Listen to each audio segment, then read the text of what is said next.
All right, welcome everybody. This is our workshop panel for Lambtown Festival 2021, and we've got all 6 of our instructors here.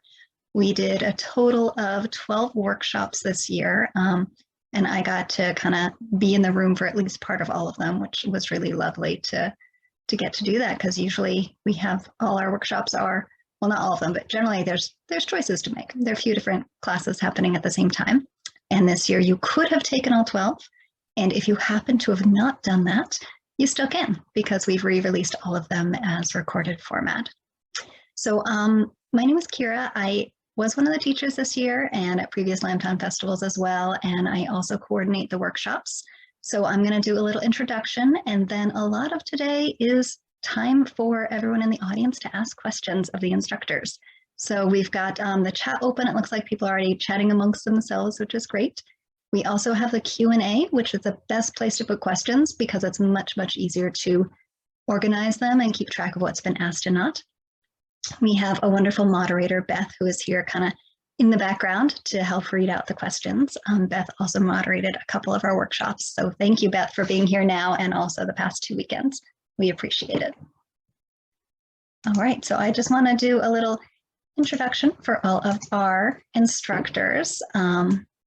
And then we can start chatting. So I'm just going to go alphabetically because that's the easiest way to track it. So first up, that brings us to Abby Frankemont, who is the author of Respect the Spindle, and recently realized her lifelong dream of returning to live in Peru, where she grew up spinning, weaving, and doing outrageous yarn tricks just like all the other kids in town. Confined by the pandemic to an ancient compound in the Inca sector of the town of Ollantaytambo, she spends her time spinning, weaving, knitting, crocheting, writing, developing online content, and of course, daydreaming about when we'll get to do things together again in person. So welcome, Abby, all the way from Peru. Abby taught for us 4 different workshops, which again are all available recorded. So spinning blended fibers, spindle productivity, plying structures, and the Andean weaving lecture tour. Next up, we have Brooke Sines, who is the owner of Sincere Sheep, which is a yarn brand focused on single source, breed-specific, and custom-made yarns that are naturally dyed. Brooke's been teaching natural dyeing, knitting, spinning, and weaving off and on for the past 18 years. And she finds it continually rewarding that through naturally dyed textiles, we have an intrinsic link to our past and future. Like a thread throughout human history, dyes, colors, and textiles have created a connection around the world to culture, geography, commerce, and family. And then there's me.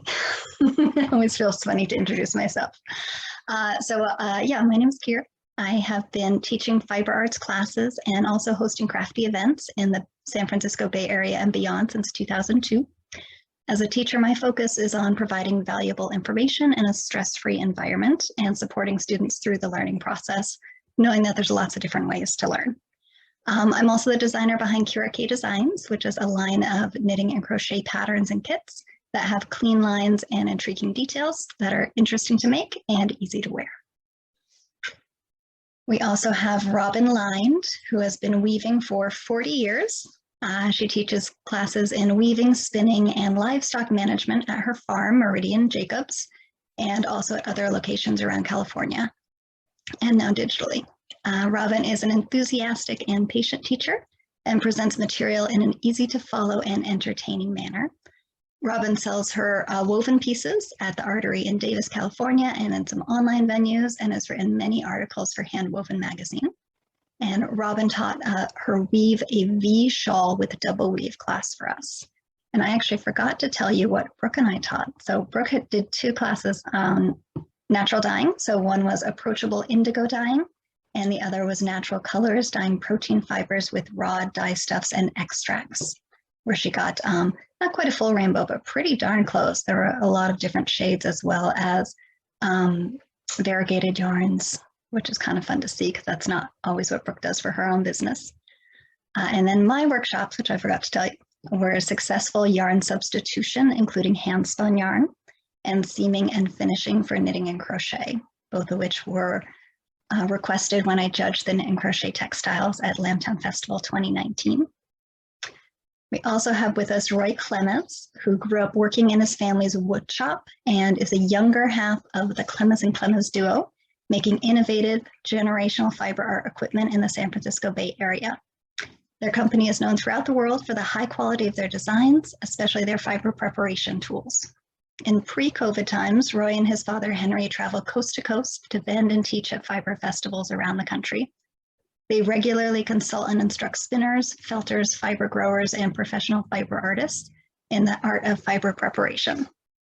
Roy and his wife live in the San Francisco Bay Area with their terribly cute toddler, who was just at our morning coffee event and might be there tomorrow too. 2 very spoiled sheep and 2 rescue puppies are the newest arrivals to the family. And Roy taught 2 workshops for us. One is color play on the drum carder, and the other was fiber prep for speed and efficiency, both of which were brand new workshops developed just for Lambtown Festival 2021. And we also have Una Walker here, who is a fiber artist from Oregon, whose fashion and artwork has been exhibited nationally to rave reviews. As a sought-after fiber arts teacher, her classes range from beginning to advanced techniques in a variety of mediums. And for us, Una taught beginner punch needle. So that was an intro class and a really nice introduction to a new craft. Another way to use yarn is always a good thing. Una has taught at the Estes Park Wool Market, Black Sheep Gathering, Oregon Flock and Fiber Festival, Stitches West and Stitches SoCal, and also teaches at a variety of guilds. All right, so I'm gonna step back a little bit. And, we would love to hear questions from all of you. We also have our moderator Beth here to help out, and I'm actually going to say let's get this started asking each other questions or talking to each other, because I miss you all. So feel free to unmute, panelists, and let's chat. What's up? How'd your classes go? What'd you like about it? For me, it was a new experience doing the webinar format and not being able to see and touch what my students were doing. I hope it went okay. It's hard not getting that instant feedback from the students as to how they're doing and feeling about the process. Yeah. And even just not seeing nodding is a little funny sometimes. A little bit like teaching into the void. You're like, oh, I'm teaching myself. Right. Yeah. Yeah. And what I noticed that you did, Una, I think actually all of us did this, is we anticipated the questions that people normally ask, because these are all workshops that, for most part, that we've taught before. And so you'd be like, oh, I mean, Abby does this a lot. She asks herself a lot of questions in the middle of things, which is great. But all of us are like, oh, you might be wondering, what about da, da, da, because we know what tends to come up. Yeah, and then having the live questions is fun. Not all of you are on our group text, but Roy, Kira, and I are all on the same text just for Lambtown. And Kira, because she's essentially moderating all of these even passively, was making note of the phrases that we as teachers all like to repeat. So we all have key phrases that Kira made note of, which is quite hilarious. Do you want to share this with us, Kira? Like what we all say, apparently? Yeah. So, I mean, most fiber arts teachers say it depends a lot, because often there isn't one answer to a question. So I think that's true for probably all of us, that we say it depends, and hopefully then follow up with some information about why it depends and, a couple examples. But I noticed that Brooke really likes to say it's a bit of a bummer. Apparently I like try to soft pedal bad news. So that's my key phrase. It's a bummer. Yeah. And I like to say I would have written that differently, especially if I'm helping somebody with a pattern that I did not personally write. And then I tell them how I would write it, how I would have explained that. But I say that a lot, especially if I'm doing private lessons and people are stuck on a project and like, oh, well, I see why, because let me rephrase it. And they're like, oh, that makes sense. And then what did I see that I had one for Abby and I had something for Roy. I didn't pull up the text thread. That's weeks ago. Right? Yeah. It was last week. It's like years ago at this point. Right. Roy, what was yours? I don't know. Honestly, I know I say it depends a lot, but I like how Kira said, well, most people say it depends, but then offer an explanation. So now my goal is to say it depends and then just leave people hanging. Ooh. Nice. It depends. You figure it out. Like Really up that caliber of teaching there, Roy. yeah, exactly. Step my game up. Oh my gosh, I'm gonna look back. I'll look in my text while we continue to talk and see if I can figure out everybody else's, Remember, because it was really funny. yeah. So one of Abby's is big fun. Oh yeah, that's right. Big fun. Yep. The That's other gonna thing be- Abby likes to say is the thing she just said. There's some nice repetition and almost like a little rhythm sometimes. Yeah, that's really good. That's really helpful. But yeah, no, that's gonna be your nickname, Abby. It's gonna be Yeah. Abby Big Fun. There we go. Or just Yeah, big fun Abby. Frankamont. Yeah. Yeah, Big Fun Frankamont. There we go. Well, that's probably better than some of the other nicknames I've had. Sure. What, Yeah. do we want to know? You'd probably have to edit them out. I don't know. Oh my Try goodness. to use "you're smarter than the yarn." I don't know if I ended up That's always a using good it. one. Yeah. Well, I Robin, like that one, yeah. but I don't know if it's always true. True. Speak for yourself, Robin. Yeah. Yeah. Is there one that you use a lot, Robin? You find yourself repeating when I you're don't, teaching? it depends. I know I do that a lot and I Mhm. joke about it. Well, one thing I do say, and I say this in every class here, weaving, I'm teaching, and it's usually if it's a loom class and I'm teaching and I teach back to front method. And I do usually tell people that I explain back to front and front to back, but I say it's kind of like religion and politics. And, you know, everybody thinks there's only one right way. We do one way here, but that's a joke. I make sure they know it's a joke, sort of. Another one I like to say, especially when I teach beginning level, is that perfection is not the goal. Hmm. And that handmade things can look handmade, and I kind of prefer it that way. I always tell That's my a good one. students, you don't stop being who you are just because you came to a class. So like if you are a perfectionist, you're still a perfectionist here. If you're anxious, you're still anxious here. So like don't be hard on yourself. Don't be surprised. Like you're still you. You just are in a class. You'd be surprised how often I have to remind people of that. That's funny. As we're talking here, one thing that I just thinking about it that we say a lot is I give you permission, because so many times like people come into a class and they're like, well, I want you to give me all the answers. And they're like, no, I'm here to teach you techniques. Like you have to make your own decisions still. And I think that also speaks to the part of like, when you say, okay, well, it depends. And that's like, you still have to make the decisions, right? So one of the things we say is like, for I sure. give you permission to play with these colors or to try and blend these fibers or to test things out. I think that's a thing that helps, you know, kind of set the students free, right? Like they come in to learn, but like we're sending them home to play on their own. That's a big one for me, Roy. Yeah. And along with every mistake is a chance to learn. There you go. Well, That's a big life yeah. lesson. People try You to, know, oh, sorry. No. People try to nail you down on, can I use this yarn and this yarn Mhm. together? And I say, well, that's it. It depends. But it's always, if it's a new yarn, new technique, new set, new anything, it's an experiment. It's always an experiment. And you could just go with that. And the other thing I do in my beginning classes is tell them that they are weaving a sampler. I don't care if they wear it around their neck or they put it on the table, but we're calling it a sampler because otherwise they take way too much time to try to make it the absolute perfect color and the absolute perfect everything. And it's a sampler. So get over it. I like to ask people to ask themselves, well, what happened when you tried, right? Because sometimes, because this is about that permission thing where, like y'all were saying, sometimes people aren't sure if they should try something or if it's allowed or if they can try it. And most of the time, yeah, you totally can. And failure or something that doesn't turn out how you expected is often a much better teacher, much more instructive thing than just succeeding, just getting a result. Agreed. Okay, panelists, I have a question for you from the audience. It isn't directed at anyone in particular, so anyone can jump in. How have you seen the fiber art fiber community in general and your students specifically change over the past decade or more in terms of knowledge levels, skills, and interest? So if anyone would like to take a run at that one.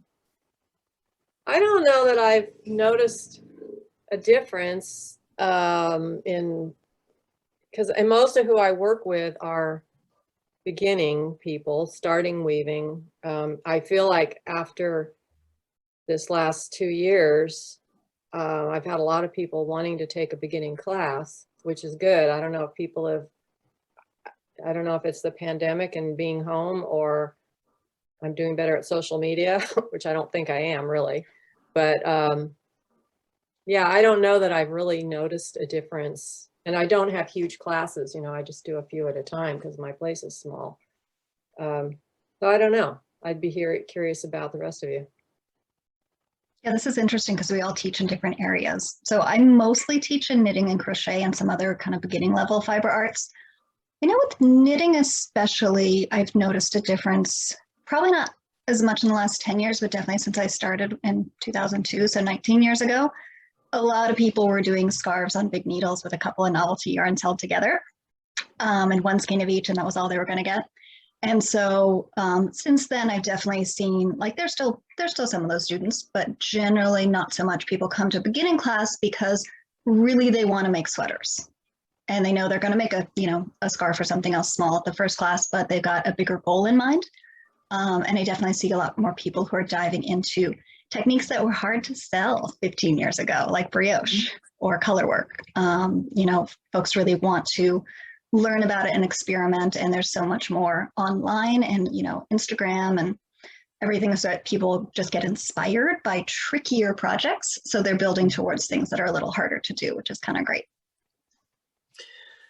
I would agree with that. And I think that what I'm seeing is that people have higher immediate expectations for themselves, right? Like they're coming in where instead of wanting to just try to do something and see where it goes or what have you, they've got some sort of larger picture plan that fits in with something bigger in their lives. Or it's because they saw stuff on social media that they thought looked much more approachable than maybe they thought it did 10 to 20 years ago when there was, when social media was different. I would say that's probably the biggest change is social media. I mean, Punch Needle exploded about 6 years ago because of one viral video on Instagram. And that year, Punch Needle sales went up 700%. And yeah, crazy. Wow. So I think that's probably the biggest change, is that it's out there. People can find it readily and they get ideas and they want to learn more. Yeah, I think, you know, that's probably true of natural dyeing too, especially with Instagram and indigo and avocado pits kind of becoming the darling of Instagram. But you know, it doesn't necessarily affect my students, I think, but I do think that they come in with a little bit more knowledge and familiarity than they did previously. But there's still always so much to learn that it feels like, you know, maybe they just have a taste of like what to expect, and then there's like so much more. I do think weaving is seeing a boost though, like just sort of generally, that's what I'm noticing, which is great. I love that. So I'm hopeful. Someone just asked if I do TikTok, because there are so many Punch Needle videos on TikTok. I just created an account, so maybe soon. I had no idea that Punch Needle was big on TikTok. That's awesome. Oh, huge, yeah. That's great. I want to see you on TikTok, Una. Okay. Done. Roy, do you see any differences? I know you got distracted by kicking your kid, but come on. I had to give a little 2-year-old a kiss as he heads to the park. So yeah, so I, you know, when I look back at the last 10 years, maybe 15, 20 years, like Kira said, I think the free free content that's available obviously has exploded with YouTube and all the different videos that are out there. And I think the thing that is probably more of a challenge than it ever was before is a way to vet quality teachers, right? Like if you go to a festival, yeah, Abby's already like, right? Like, so if you go to a festival, odds are those teachers are going to be vetted because somebody's either taken a class from those people or, you know, they taught a year previously. And if they get bad reviews, you know, they're going to, you know, not come back next year. But if it's, you know, if it's somebody puts up a website and they're really good at search engine optimization, or, you know, their video just happens to go viral, you know, they can make a lot of money and make a living and not be very good at, you know, teaching or even have good techniques. So I think that's probably one thing that's changed. I think that's one thing that's frustrating that we've seen is you see somebody out there who's just teaching something and it's just, so not like Robin said, where it's like, okay, there's a right way, you know, it gets political where it's like, there's two ways to do it. And, you know, one of them's right and one of them's wrong, but you really could do either way. But, you know, a lot of things feel that way. And especially as an equipment maker where I see somebody doing something where I'm just like, please don't do that with my equipment. But like, that's the technique that somebody's teaching and that's how they make their living. And I'm just like, not much I can do about it. I got to stay in my lane. I got to teach my way. And if somebody asks me, I'll give an honest answer and say, that's not how I do it. But I mean, that's probably the one thing that I would point to in the last 10 or 15 years is the proliferation of both bad and good content. And it's, I mean, it's really easy. Like Abby has a great what's the platform you use? Patreon. Abby has a great Patreon. But anybody who doesn't know anything could put up a bad Patreon and still get paid. Right. So I think that's the hard thing is just the vetting. Well, and if people like the content, then it must be good content, right? Regardless of what it teaches in terms of technique, in terms of perspective or what have you. And actually, this is how I ended up having to start a TikTok is specifically, it was really funny, Roy. You'll get a kick out of this because she assists me with a whole lot of different camera stuff for all of my online courses and everything. And she happened to be on TikTok and she saw a pile of drum carting videos that she really didn't like after assisting me, right? And she's like, oh my God, Dia, you got to get out there and like put up some good drum carting content and some stuff that isn't like dangerous and that isn't going to break equipment and that kind of thing. And I kind of said, well, you know, I mean, if you're prepared to take on making a lot of those videos and tackling that, because there's so much that you have to do on social media, right? So she did, and that's been really interesting. I think too that you know, you see people get sort of weird perspectives about how something should go with the kind of short attention span, quick video type stuff, where it's like the food videos that absolutely everybody has seen, where it's 60 seconds long and they've got everything chopped up in cups and they just toss it into a pan, shake it around, and then bam, there it is. And there's stuff like that for knitting and for spinning and for all of this kind of stuff. And so that means that when people have seen that and it seems inspiring and it feels really interesting, that memes that sometimes people come to class with a set of expectations that is not in line with reality.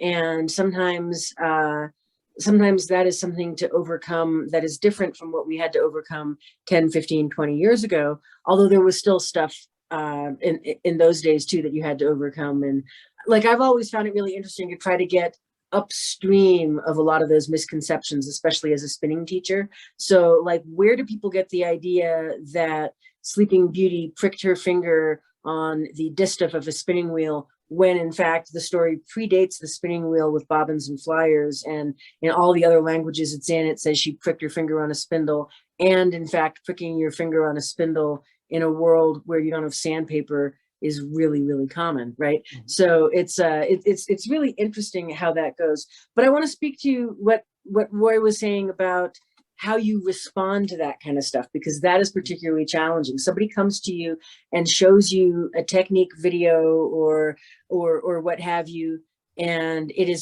has the risk of causing physical harm, like you could actually injure yourself doing that, or you're going to break your equipment potentially, or a lot of stuff like that. where does your lane end, right? Where are there dotted lines and where is it a double yellow? So that's a really interesting and challenging question. And I think the better known that you are as a teacher or an equipment maker or what have you, the more risk you face if you're going to say, that's not how I do it, or I wouldn't recommend this, because that turns into this thing where all of a sudden people sort of feel like, oh, well, now here you are with a big platform and you're trying to take down this enthusiastic person who's just out here sharing what they know and that kind of thing. So there's a lot more pitfalls, I would say, in sort of maintaining your presence and dealing with all of that stuff and trying to present the best information that you can. Amy Oxford, who developed the punch needle that I use, she has a great story about when this video went viral and this particular person wasn't presenting the end result in a way that she was used to. She was using the back as the front and she was getting all a little freaked out about it. And her daughter just looked at her one day and said, "Mom, she's using your punch needle. She's being creative. Get over it." So we've sort of, as Oxford instructors, have sort of taken on that mantra of they're being creative, they're discovering new ways to use the punch, they're having fun.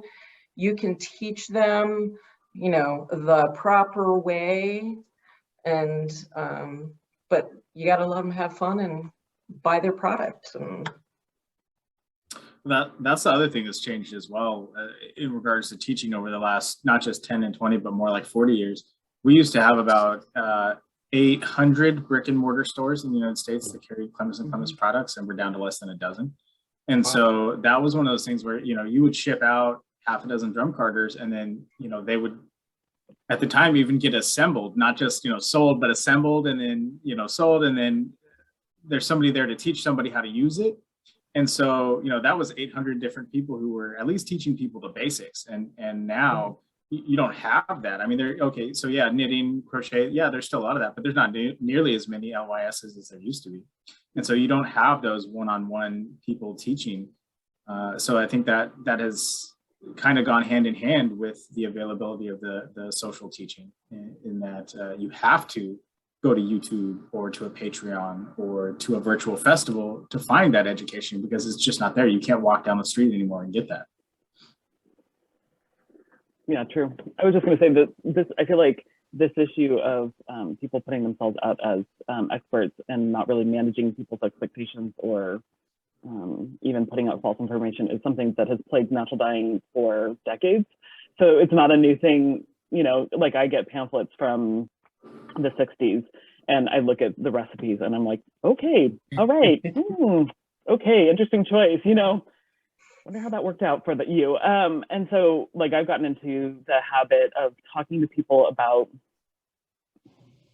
trying to, if an author, like say of a book, because there's not that many natural dyeing books out. So, but even like of a blog or anybody that's producing content is to kind of take a step back and say, okay, what's their perspective? Like where are they coming from and what's their end goal? And then does their end goal align with your end goal? And if it does, great. And if it doesn't, you need to move on and find somebody else that has an end goal that aligns with yours. And so trying to, it kind of aligns with kind of basic, I guess, like online, savviness in terms of evaluating your source. That doesn't stop just because we're talking about textiles and fiber arts and natural dyeing. Like, evaluate your source. Who are these people? What's their background? And so if this person, is, their focus is, trying to figure out another way to use food waste, and their goal isn't necessarily lasting color, and that's what you want, great. They're a good person for you. If you're looking for lasting color, then maybe they're not the best person for you. Like if they're not even talking about how light fast or wash fast that color is, then that's not a good choice. That's not a good, person for you to be looking for, and consuming their content. So trying to step back and really sort of evaluate who the speaker is.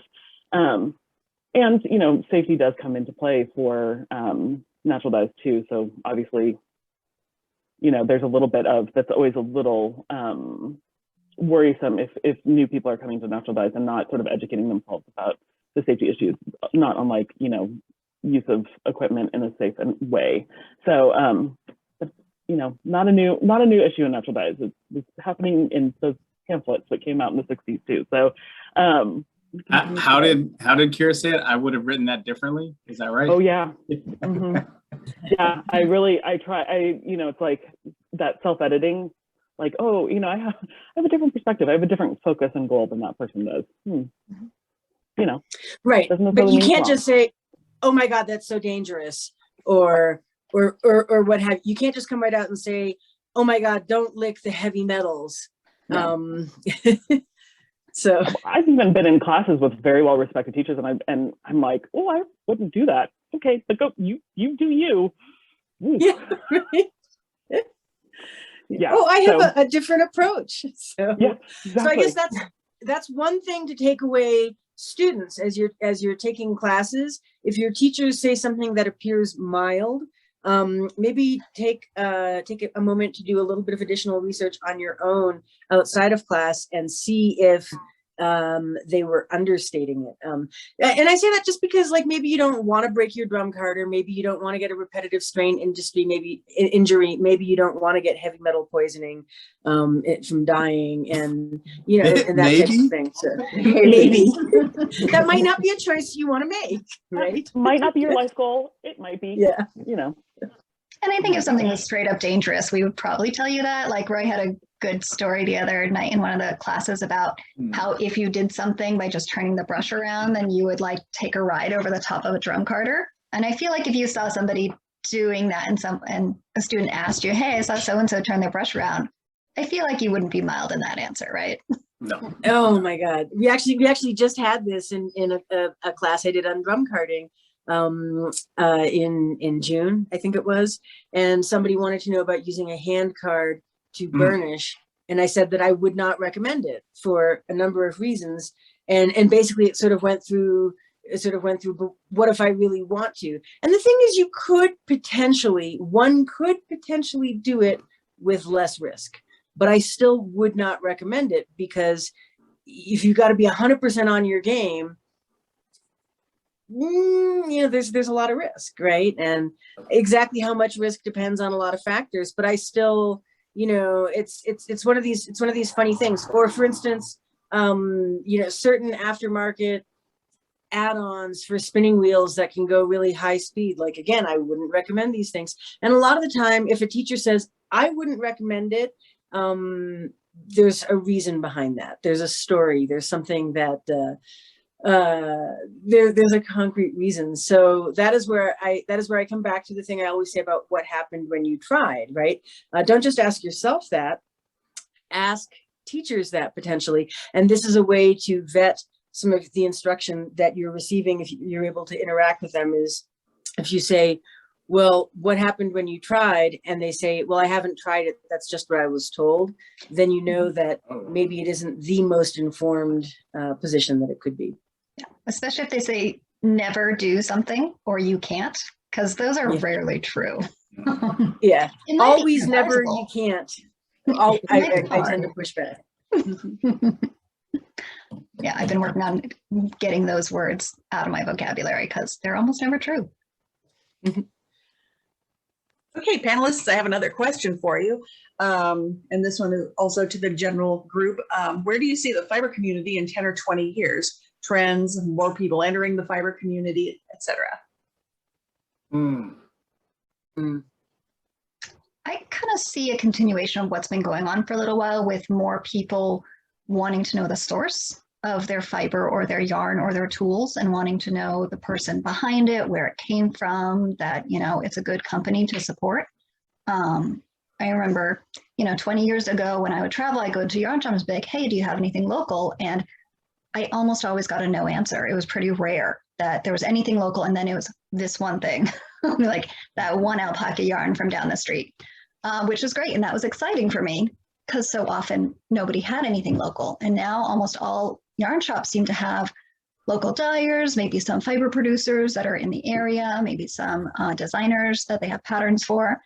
And I also see people coming to events like Lambtown Festival saying, oh, I really want breed specific wool yarns to make socks. So that's my goal. And you did not hear that 10 years ago.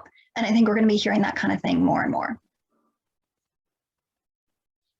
I think the other thing that social media brings is the younger crowd. You know, so many fiber guilds have gone under because their population is older and older and older. But with social media and bringing on younger minds and techniques and ideas, it'll keep everything a little fresher. Yeah, I certainly hope so, because if people who are younger don't get interested in things, then they die out and they're lost. Yeah. And so that's really important. I guess my big comment on this would be to say that we all get to influence where the fiber arts community and the fiber arts world goes. And so for me, that's a priority, is to think about what do I want to see in the future, and what are the objectives that I have for the community that I want to be part of and that I want to leave behind when my time here working in this scene is done. And those things are greater diversity on all fronts, in terms of every social front, race, class, gender, age, all of that kind of thing. I want to see a much broader range of people having access to do all of these fiber arts that we are interested in and that we're trying to preserve. And I also want to see better accessibility around the world. So one of the things that's been really actually cool for me about the pandemic, meaning that I don't get to travel, and who knows when I will get to be traveling again at this rate. But it means that I've gotten to reach out and work with audiences who were never able to come to classes at festivals and events. And that's actually one of the things that I think is really pivotal about the way that Lambtown is approaching a lot of this, is sliding scale pricing, pay what you can, a lot of attention to time of day, making things available live and recorded. Things are much more accessible in a lot of different ways. And so you've got people from all over the world who could be attending this panel here right now, engaged in this, and people who maybe would never be able to make an in-person event because they're a long way from it, because of physical limitations, because of cost, because of all these kinds of things. And so my big hope is that we are not going to lose all of those great strides that have been made during the pandemic, and that we're going to continue to see that lead, especially to greater diversity, because we're no longer limited by, can you make it to the guild event? Like, I remember I went to go join a guild one time, and they met Wednesdays at 10:30 in the morning. Mm-hmm. And so that rules out anybody who's got a day job. And then at the specific meeting I went to, they had a whole discussion of whether or not they were going to allow anybody under 18 in the guild house or to guild meetings, and they decided no. And so I was like, well, I'm out. I'm not joining this guild, because I was a weaver long before I was 18 and would have liked to have been participating in all of that. And then they basically just said, so we only want people who are retired or independently wealthy, right? Yeah. And you know, I'm not that I'm saying there's anything wrong with being retired or independently wealthy, but it made it inaccessible to a whole lot of people. Yeah. And that's something I think moving forward, we all, as a festival, but also all of us as teachers, probably want to see what was useful with the virtual format, especially in terms of that accessibility, and how we can keep that moving forward, even when we are teaching in person. And it could be still teaching virtually. I think I'm going to keep up both, because I'm reaching different people. And there's so many different ways to learn, and this doesn't work for everybody. There's some people who need me to literally move their hands because they learn through movement, and that's the only way they're going to get a beginning skill. They're not going to show up to a virtual class. But it's really nice to be able to, teach and have people who are on the other side of the country, 3 hours away, joining in. Robin, you've seen 20 years come and go twice now in this community. So what's your take on the next 20 years? I don't know. I think I agree with what others have said about well, the importance of the accessibility and the fact that younger people, well, just pretty much everybody, when you're my age, it's like they're all younger. And fortunately, there are younger people that are getting involved. I've experienced, I'm a member of a guild, I hardly ever make it anymore, but that we meets Tuesday mornings, same issue with accessibility there of the meetings, the main meetings. They did open a Saturday group, but the main speaker doesn't usually hang around for both meetings. As we were beginning this discussion, I was thinking of all the social media, importance of the social media, and as a small business owner, and people have heard me say this before, that it's 3 businesses here because I have a sheep farm and I could just be a sheep farmer. And I have this shop and the classes and all that kind of stuff, which is another one. And then I also do weaving and sell it. And that's a 3rd one. And trying to add in the social media, add in the marketing, which is what social media is, besides, you know, chatting with your friends and enjoying the photos. I like photography, fortunately. Otherwise, you know, if you didn't like to do photos, you're pretty much left out of the social media part. So at least I kind of enjoy that part, although I need to get better at that too. But anyway, I just was thinking that time, it's time-wise, and this is coming back to me personally. It's not really answering the big question, but I would like to be more out there, even more than I am now. And I mean, you're talking about TikTok. I don't even know. I don't even know how to do TikTok, and I'm not sure I want to know. I do Instagram a lot. I've kind of let Facebook go to some degree. It's just time. How do you have time to do all this stuff to, number one, create those classes? And it was a struggle to create that Lambtown class. I'm glad I did it. And I'm hoping that I can present it again because I put a lot of time into it. And I'd like to develop more, but it's, you know, there's time. It's the time of doing that and the time of the promotion of it for yourself. I mean, that's one thing that's great about Lambtown or being part of another festival, is all the promotion is happening without me doing it all. But for yourself, if your own business, trying to, you know, and I tell people this too, nobody, you know, you can have the best stuff, best products, best weaving, best classes, best whatever. But if nobody knows about it, you're not going to get, you can't make a living at it. So I don't know. So as far as where it's going in the next 10 or 20 years, I think everything that everybody else said, I would agree with. I don't have any bigger insight. For me personally, I think 20 years, am I still going to be doing this? I mean, hopefully it'll be, you know, hopefully some of it, but that's me personally kind of getting a little worried hat on about being old. I hate being old. So anyway, that's personal though. So I want to respond to that and actually kind of turn it into a question for everybody, because it's something that I'm curious about, and I'll answer first to give you time to think, but how the experience of teaching virtually has changed how you teach and maybe even improved workshops for when you end up doing them in person again. Because I've definitely noticed that. I've been teaching virtually since last August, and I've gone back to teaching in person. And there's a difference, because to teach virtually, I did put in a lot of time to take a class that workshops that I've taught for, almost 20 years.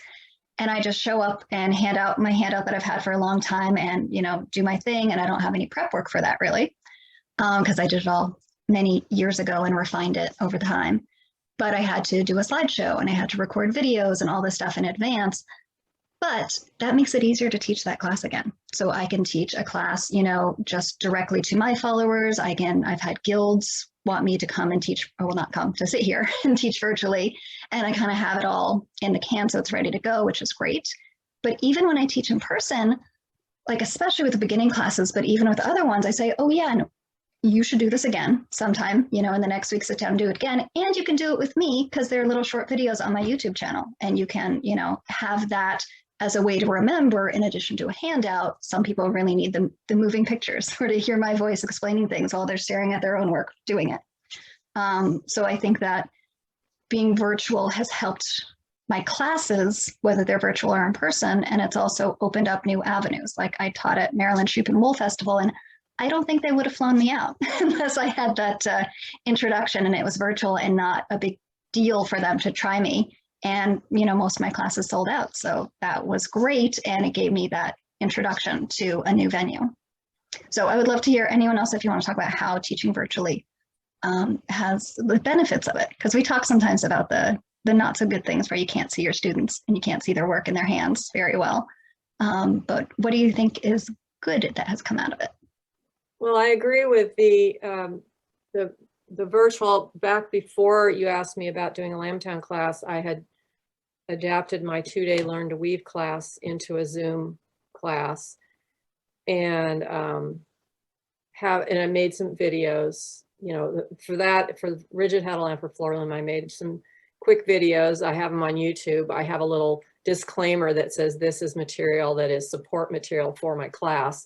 So somebody doesn't just find it and think, well, boy, that was a lousy video because she didn't say this or that, because it really is just that, so that people can review what you've told them, whether it was online in a Zoom class or in person here. And so now my in-person classes, I've always sent them, I always have a pile of handouts for them, but I've always had a virtual handout that's just full of links that I email them, this one that's got links to handweaving.net and all kinds of stuff that you're going to want to go online to find, and some funny stuff too that I get a kick out of.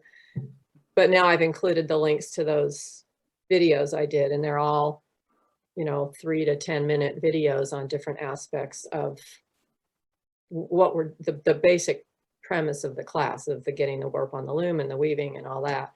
So that has been handy to tell people, well, here, you can watch this later. In fact, when I was doing the virtual classes, I encouraged them to watch them ahead of time for the one that we were going to be doing that session, because then they kind of have a feel. Because when I did the virtual classes, and I don't know if I would, this was different than what we did for Lambtown, and I probably would change it.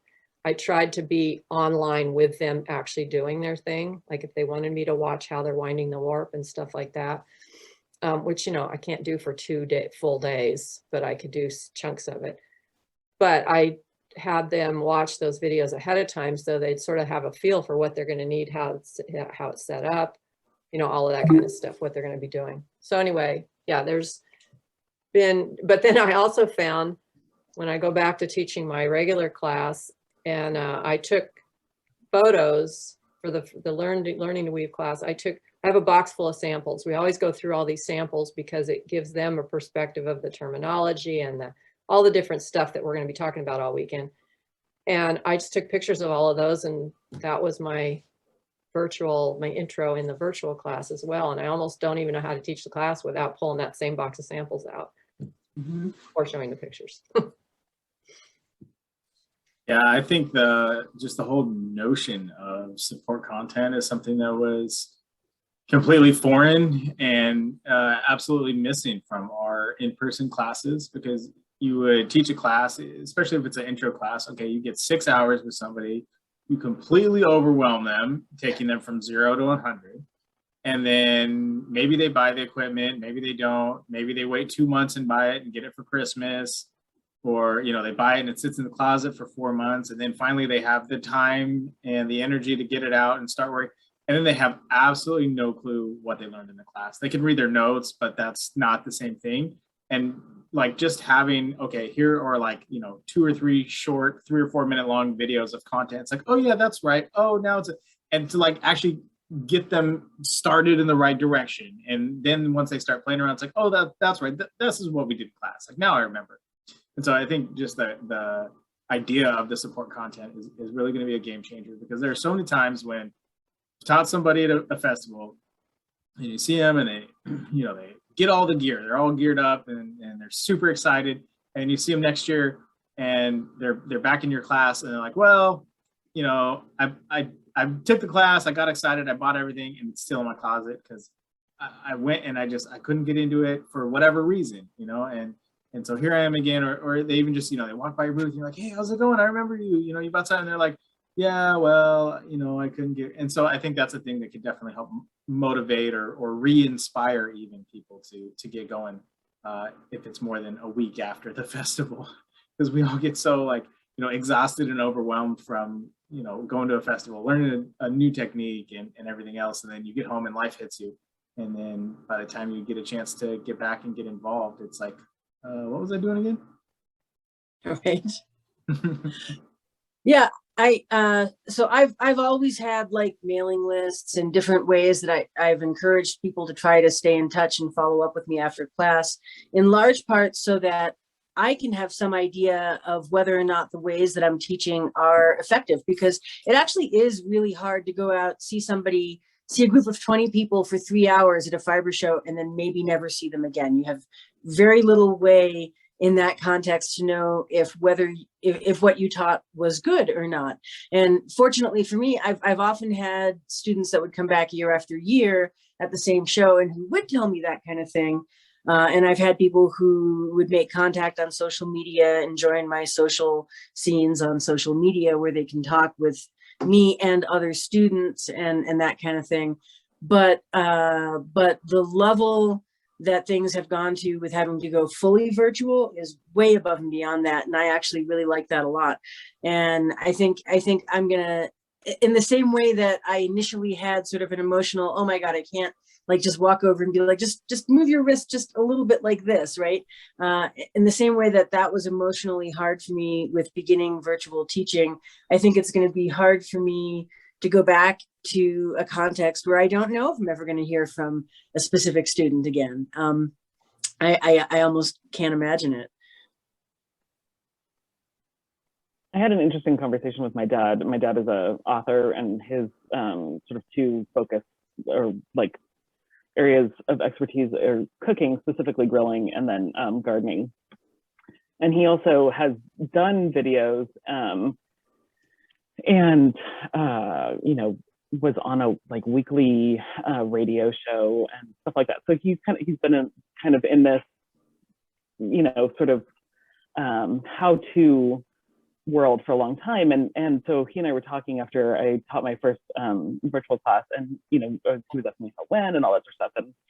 And he was telling me, again, I did not fact check this, so this could be, you know, him kind of conveniently pulling together a good story. But apparently the first sort of how-to video, like home video, was Jane Fonda's workout. And it was huge because it was something that people would watch over and over and over again, right? It wasn't something that it was one and done. And it was such a commercial success that, you know, people were like, well, wait, like, let's do this for other things because we can translate the success into all these other areas. But unfortunately, if people don't need to watch it over and over again, they're not likely to invest in a video. And so it sort of petered out, you know, other than obviously continuing on for some things like, you know, classes, you know, Jane Fonda or otherwise. But, and so he and I were sort of having this conversation and about the fact that, you know, we happen to be in an industry where this is something that people would want to watch over and over again, either as support material or as, you know, this because they, you know, they're actually going back and watching the whole video again because maybe they didn't do it along with you the first time. And so now they're going to actually do it along with you the second time. And so I think that's a really interesting perspective. And, you know, I'm young enough that video was not available when I was teaching myself how to knit. And so I kind of, at least sort of when I was beginning to teach people, I would forget to mention that videos are a resource. I've remedied myself, but now it's sort of like, I think that they can be really great as a support, like as a reminder. It's really awesome. You know, I think that for maybe not everybody, but for a certain section of the population, being able to do a class in person where somebody can correct your hand position or, you know, say, oh, hey, you know, look here, don't look over here sort of thing. And then being able to go back and have that kind of reminder in video form is really, really powerful. Because we all know that repetition is really king or queen royalty when it comes to really cementing things into our brain. We need to do things over and over again. That's how we learn. Anybody that has a kid or a pet learning new tricks, you know, I don't want to say learning new tricks with kids, that sounds bad, but learning new things with kids or pets knows that it's all about repetition. So that's true for us as adults learning new things. So I think that is a big place where this is really, I think, going to shine, is in people being able to successfully go home and refresh their memory on things, and that's amazing. And you know, hopefully it means that in terms of accessibility, that people come and they feel confident and they can, you know, sort of say, oh, okay, I can do this, and I want to do more of it. And also potentially we have the potential for being able to teach more advanced classes, because people feel like, oh, I have a really good basis in the basics, and I know that I have the support. I know where my resources are in case I forget, because like, say, just even in knitting, I don't cast on that often. I do a lot of the knit stitch and a lot of the purl stitch, but I don't cast on, you know, every day that I knit. I know where my support is from, and then they can help themselves become more advanced, and then we get to teach more advanced classes, which is really exciting as a teacher. So yeah, that's my perspective.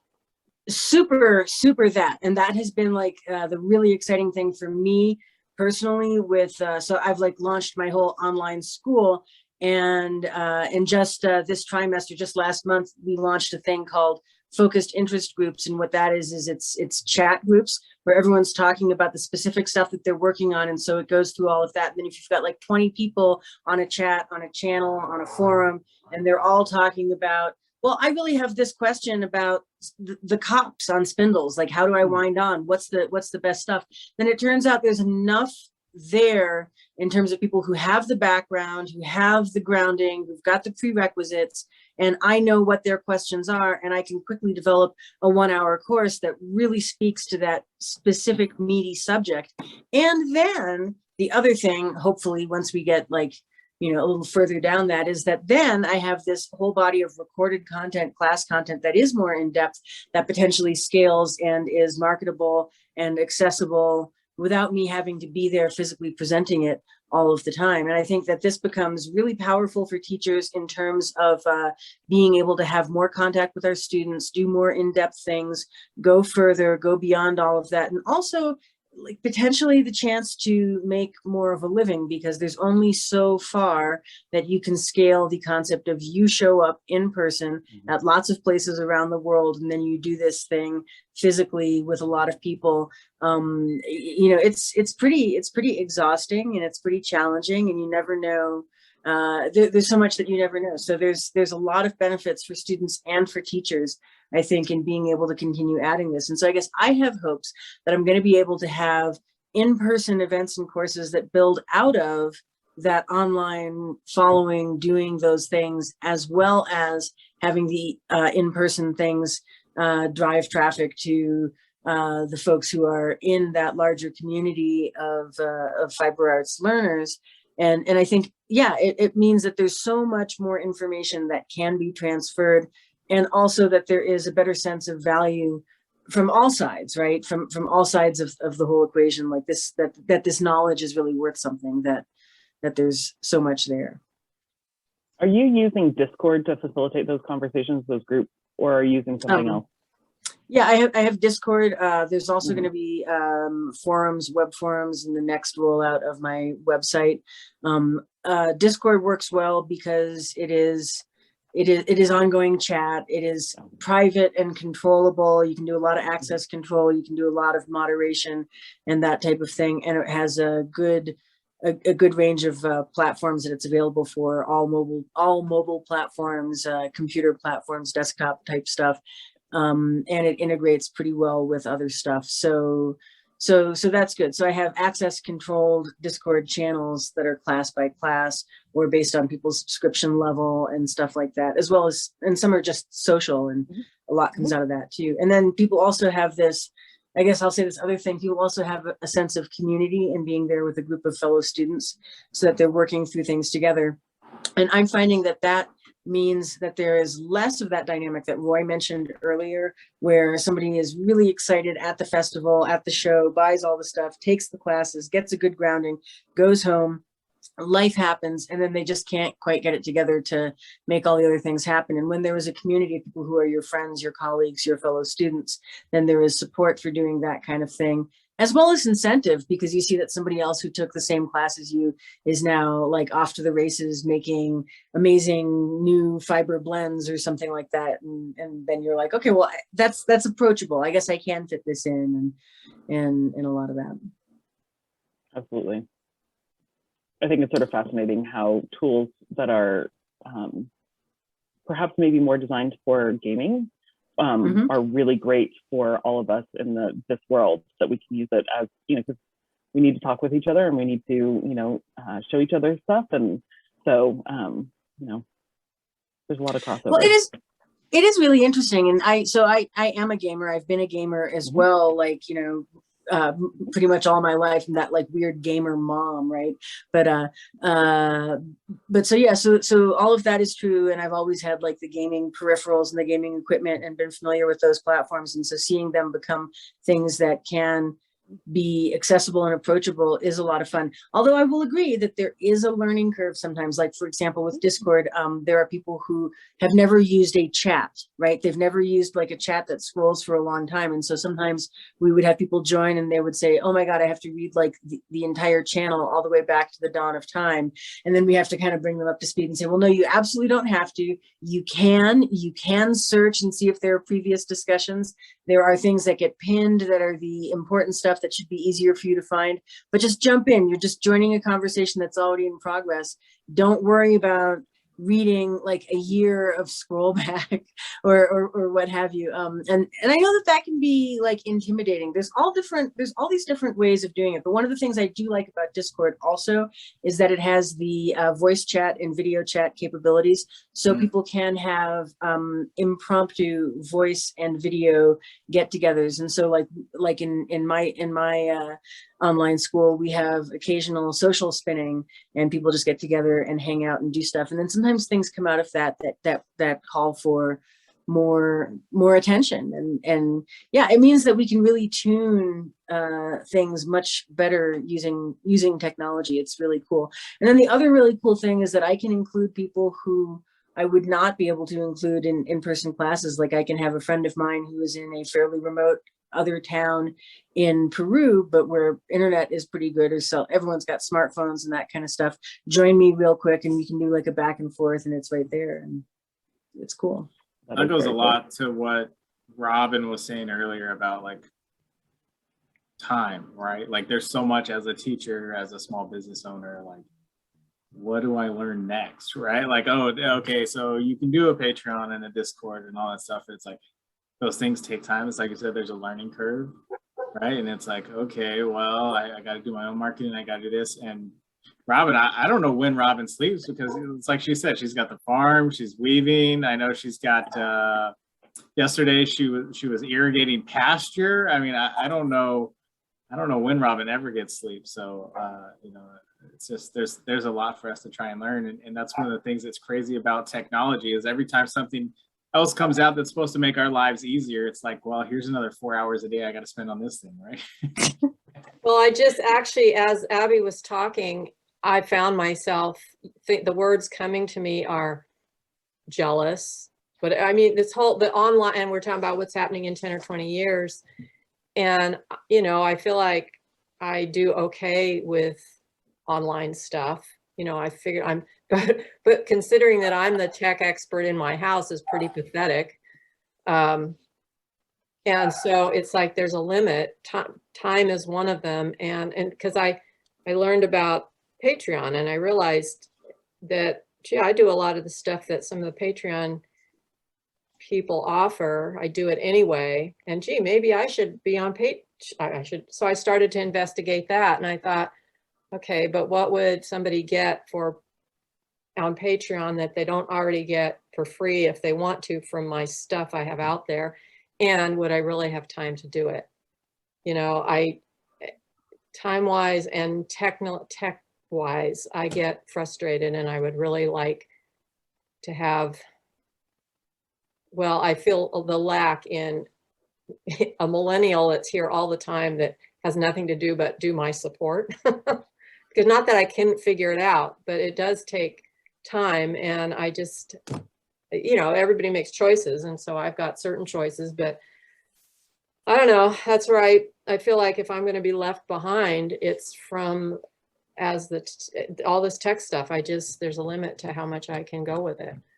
So I hope I still get people to come out here. In fact, all the shopping, I realized when we did the interview yesterday, the vendor interview, I thought, oh, I wasn't even really prepared for that in the way I should have been, because I was sort of picturing it was just going to be Roy asking questions and me answering questions, and I can talk forever. But it was kind of like, oh, wait, I should be showing all my stuff. And I just wasn't really, I didn't get set up for that. So yeah, I just feel like I'm losing out on the fact that the world is going virtual, and I've sort of kept up, but not enough. So there's that. Robin, I think you're too hard on yourself. I think that you have done an incredible job and do more than most, even not even talking about age range, but just, you know, in terms of sort of all the things that you're doing is pretty damn incredible. And the reality about today's, you know, sort of social media and marketing, I feel like a lot of it's driven by personal connection and people feeling connected to you. So yes, it's, you know, sure, we can all show our product and Vanna White it, you know, and be like, oh, this is, you know, blah, blah, blah. But the reality is that especially in something like this, you know, what people want to do is they want to get to know you. And so I think it's, you know, having your vendor interview be you and Roy having a conversation is, you know, absolutely a positive thing. So cut yourself some slack. And like we've been talking about, it's all ultimately all of this is about priorities and time and choices. And we only have so much time and we only have so much bandwidth that we are just all out here doing the best we can. I mean, you know, the amount of hats that all of us wear every day in order to do our businesses is kind of, you know, bananas and beyond what most people who, you know, go and work, you know, sort of and have a very delineated job, you know, working for somebody else in, you know, a company that with a lot of other people, they probably wear a lot less hats every day than we do in our businesses. So yeah, we may not be hitting everything 100, but you know, we're just the fact that we're all showing up here and, you know, talking, we have our cameras working, that's, you know, this is a really good thing. So like I said, Thanks don't for be that. so hard on yourself. Yes, don't be so hard on yourself. Well, a long time ago, meaning, I don't know, 10, 15 years, whatever, there was some, I forget what it was. It was UC Davis, I think, and it was some ag seminar or something. And somebody asked me to do a presentation on social media back when I didn't even know what that was really, but I had already been doing a blog and website and stuff like that. And what comes out is whether it's growing apples or sheep or whatever, and other areas, but I'm focusing on ag right now. People do want to know, and it's been recognized, you know, people want to know the story. They want to meet the farmer. They want to know all that. So that's kind of been where my direction has gone, or where it started. And, you know, I've got a farm club, which is a very, can't think of the word now. People that really support me well. And so, yeah, so a lot of what I do share is it's just farm. Cause I mean, who doesn't want to see a lamb picture, right? So thank you, Brooke. Well, no, and we're so fortunate that you are willing to put cameras, you know, so we can do the lamb cam, you know, for this event. I mean, you already had that in place. It wasn't something that we had to ask specifically. So that's pretty amazing. Like you're already set up for it. That's very cool. Well, I actually sent Roy, I sent you an email about tomorrow's Lambtown. I wasn't sure about, you have to answer me on that later. I will. I don't know. Can I do it here? I think that people are more interested in sheep, in the lambs than the rams. Maybe less of the Discovery Channel and more have seen the lambs bounce around, I think. Okay, well, they're not little lambs anymore, but yeah. Okay. Yeah. Wait, was that an option to see the breeding in progress that I know is starting this weekend? Yeah. Well, it's that I don't know what would be. Yeah. I don't know. It's that, yeah, it's just organizing groups, and they won't all be where they are today. When we're done here today, I need to go out. They're not always just hanging around there waiting for you to see them on the camera. Oh, we're on now.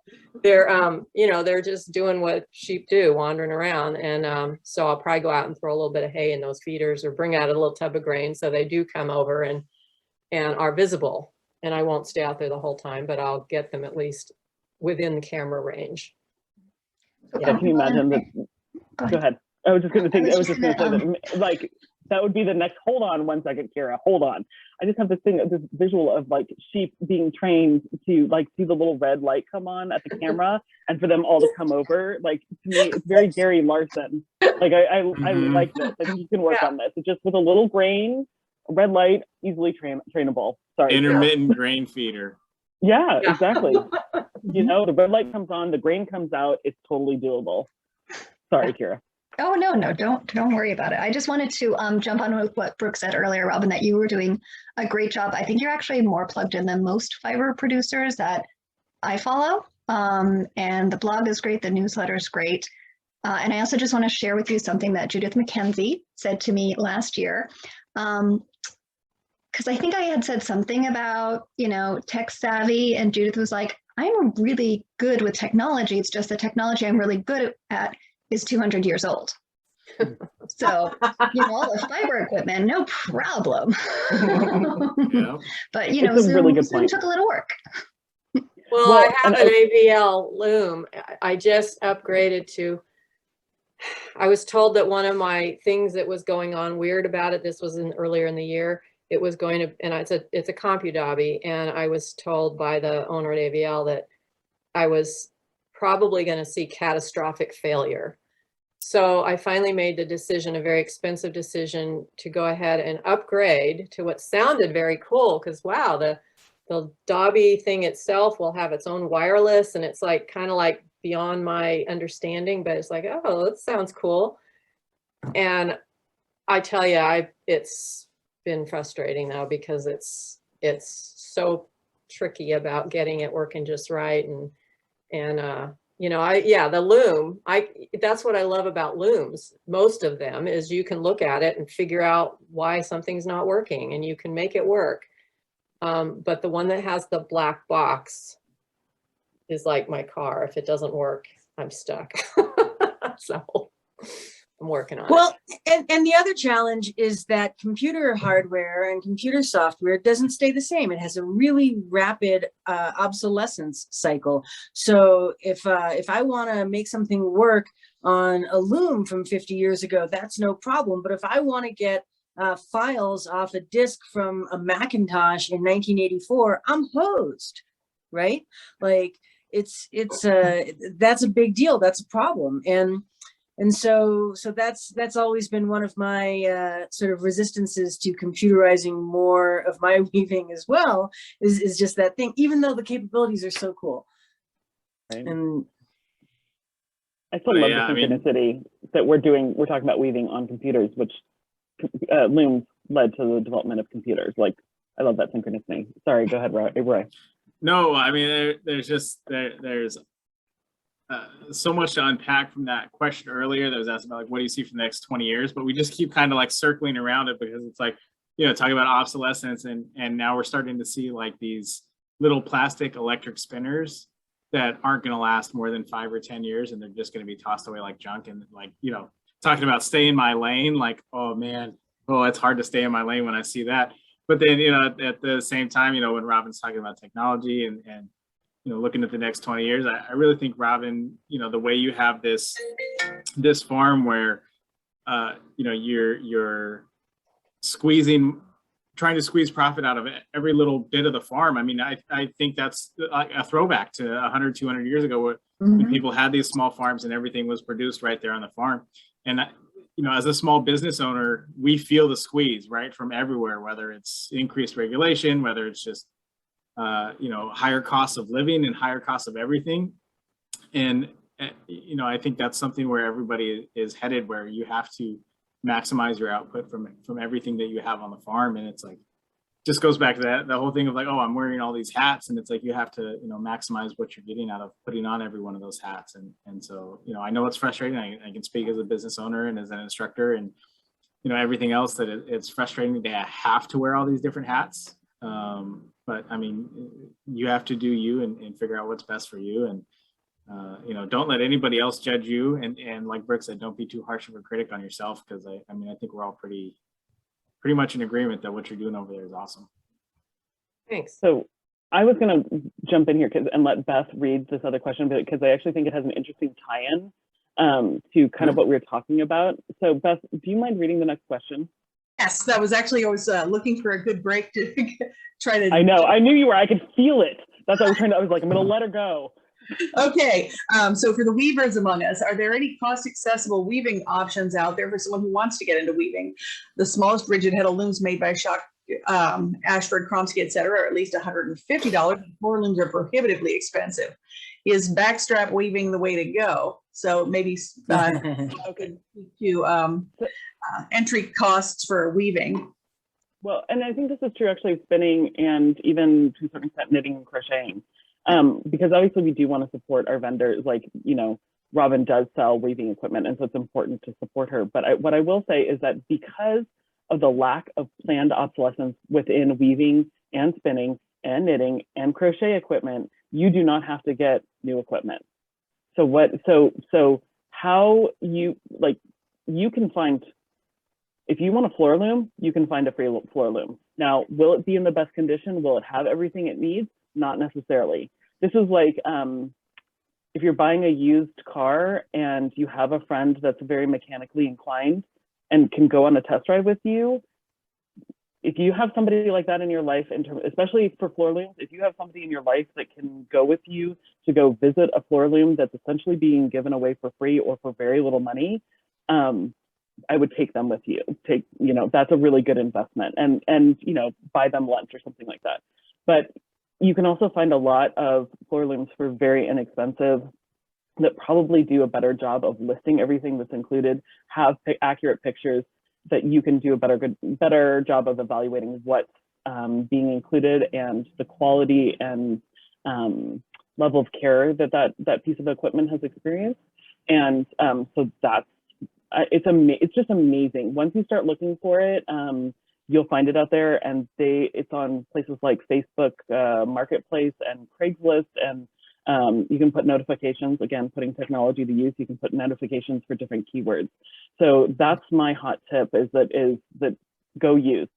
That being said, then what you can do is you can go and support your vendors, and you can buy the things that you're missing, you know, here and there. You say, oh, you know, I'd really like to have, I really need to get a flicker. I need to get, so I'm gonna invest in the pop lock, because I know that Clements and Clements has come out with this, and it's just that much better. They've really put a lot of thought and care into it, and that's what I'm gonna do. I'm gonna get that. Like, and sort of plan your new purchases wisely, or you expand what you have with some new purchases. Because there are some things that get worn out. There are things that get rusty. These are wood, and typically made out of wood and metal. And the nice thing about that is generally they can be refurbished and replaced, unlike, you know, plastic that gets broken. But they do need to have, you know, adequate care and upkeep. And so if they haven't had that in their previous life, that may be something that you have to do if you get them used. So can I add to that? Please. Because I saw that question and thought, yeah, there's lots. It's amazing how many deals are out there or new, because I kind of joke, well, it's not really a joke, but you know, a lot of people we already mentioned are in these crafts are getting older, and they're moving to a smaller place or dying, and they want to get rid of everything. So there's deals out there, but what I really recommend is that before you bring one of those home or even go look at it, take a class. You do that investment in the class, because then, you know, like if you go, your car analogy, if you go to look at a car but you don't know how to drive, or you go to look at a stick shift, you don't know how to drive a stick shift, how do you evaluate it? So if you go to a class and you learn all the terminology, and then you know, oh, do I want an 18-inch loom or do I want a 60-inch loom? You kind of know what all that means. And that's what I would recommend first, is take a class so you know the language. That's a great tip. I super agree with that. And also, if you can find a community of people who weave, they're going to be motivated to hook you up with the big ass loom that somebody wants to get rid of so that they can move into their retirement home and that kind of thing. And they're also going to be gung-ho to teach you all this stuff. Nobody is more passionate about enabling than people who already do fiber arts. And that is really key. The other thing, and I think this comes back a little bit to the social media and Instagram and TikTok and all of these different ways that things are presented, is what motivates you to decide that you want to weave. Because, for instance, people say, well, is backstrap weaving accessible and affordable? Well, it doesn't have to cost you a lot of money. Most of the people who I learned backstrap weaving from, starting in early childhood, like had absolutely no money and no access to cash and everything, but they also had a huge community of people who weave with all of that. And the clue that it takes, the information that it takes to get good at that is really huge. So when I teach backstrap weaving classes, for example, people are often really surprised that we're going to start with these little itty bitty teeny tiny strips, right? That we're not going to be making, you know, big things, that they're not going to be like, you know, weaving a poncho right off the bat or what have you. And you're not. It takes like 10 years in that tradition to come up to speed to where you can do it. My most advanced student of backstrap weaving in the US has been studying with me for somewhere between 3 and 4 years, and she's up to making things that are like this wide, right? And this is important because there's so much in it. So a lot of what I would say is think about what motivates you to want to start weaving. Like, what do you envision making, right? Like, are you envisioning making scarves? Are you envisioning making fabric that you will cut and piece for sewing? Are you envisioning doing stuff that has intricate patterning? What kind of lifestyle commitment to becoming a weaver are you willing to make? Because it can consume your entire life. It can lead you to a situation where, you know, as much as you tried to get out and have a perfectly normal life, leading with a modern career and everything, you accidentally end up a spinning and weaving teacher. You know, I mean, there's like all this kind of stuff that totally can happen. But I think the key thing is to find out more about weaving. Think about what motivates you. Learn what you're talking about first, and then think about investing money. There's so much you can do without investing any money, and that's going to mean that you invest wisely. And nothing's going to be more frustrating than saying, well, I bought this $1,500, $2,000 loom that everybody said was all singing, all dancing, and could do all the things. Okay, maybe the loom has those capabilities, but the weaver is the essential piece of the whole equation. And that is where you're not, in my opinion, you're not going to get it just from books. You're not going to get it from reading articles on the web. You need to actually make contact with some weavers. And the best way to do that, in my opinion, is a class. Yeah, well, I think the crux of the question there, you know, is kind of missed when she says, well, you know, floor looms are out of the question. I mean, especially here in the Bay Area, nobody's got an extra bedroom to dedicate to one. And so they might be free, but it's no good if you don't have anywhere to put it, even if it is free. So, I mean, you know, renting is always an option. I know when Robin does her classes, I'm pretty sure, Robin, when you do a class, like a rigid heddle class, you send people home with the looms. Is that right, on rigid heddle? Well, the rigid heddle class is usually a one-day class. So we have it so they can finish. So hopefully they go home with a loom because they wanted to buy one. But the floor loom class, generally we finish it within the period too, but they are available for rent. Yeah, I can rent either. But I mean, I'll say as a manufacturer, knowing what goes into a rigid heddle, even a small rigid heddle, for $150, me as a manufacturer, I'm saying that's cheap, because me as a manufacturer, I couldn't make them by the thousands at that amount. So while I understand that's relatively expensive in the world of fiber arts, any piece of equipment that you can buy for that amount, I mean, those shocked ones at $150, they're not poorly made, right? They're going to last you for most people, they're going to last you for your weaving career. So it is an investment. Yeah, it is an investment, and they are available used. You know, again, I could probably riff for hours on this, talking about like, what do you see in the next 20 years? Well, you know, I am concerned about obsolescence. I'm concerned about 3D printing, because we haven't yet found a good way to 3D print with wood and with biodegradable substrates. And so a lot of it's going to be plastic. So I think a lot of what we're going to see is companies are going to be able to adapt and be more flexible. But the way that they're going to do that is they're going to use 3D printers and make things out of plastic. So I will not be surprised if we see a very small plastic 3D printed rigid heddle loom at some point in the next 5 or 10 years here. And it's going to sell like hotcakes, and it's basically going to be a toy, but it's going to be a great learner piece of equipment. And it's going to be, you know, $40 or $50, but it's going to be disposable. And so I have concerns about that, where it's great that we're pulling people, you know, we're going to start pulling a lot more people into this industry. And like Una talked about earlier, all you need is one person to go viral, right? So if one person goes viral with something like that, it's going to go huge. And yeah, those little loom sales are going to go up 700%, just, you know, just like they did with that first little mini spinner that came out. That's, you know, the size of fits in the palm of your hand. But, you know, when the motors aren't replaceable, or on the other hand, they're too easily replaceable because they wear out all the time. And now you have this little piece of plastic that if you set it on the dash in your car for an afternoon, and it gets just a little bit out of whack, it doesn't work anymore, and it's disposable. And those are kind of things that I'm concerned about. So I realize where the question is coming from, as far as like, that's a lot of cost. But I will say that the other thing that I see happening over probably the next, even just 5 years, is a lot of these micropayment carts coming along, where yeah, it's $150, but you know, could you pay for that $25 a month to make it happen? I think we're going to see a lot of businesses go that route and make an agile move that way, where especially millennials were more used to like paying for a service, right? So it's like, oh, you know what, I would pay $25 a month for the next 6 months, but I probably wouldn't shell out $100 now, and think of it more in terms of a service than buying the equipment outright. Yeah. And so interestingly, I have a lot of, so I have a $45 a month subscribe to all my classes thing, right? And I have a lot of people who started doing that in January, totally brand new with no equipment and all of that kind of stuff. And they have now spent thousands and thousands of dollars on equipment because they know what they want. And within a matter of a few months, after spending, you know, $90, right, on classes and so forth, they're confident that they know what they want. But I want to say one other thing about equipment, because I bet Roy won't say it.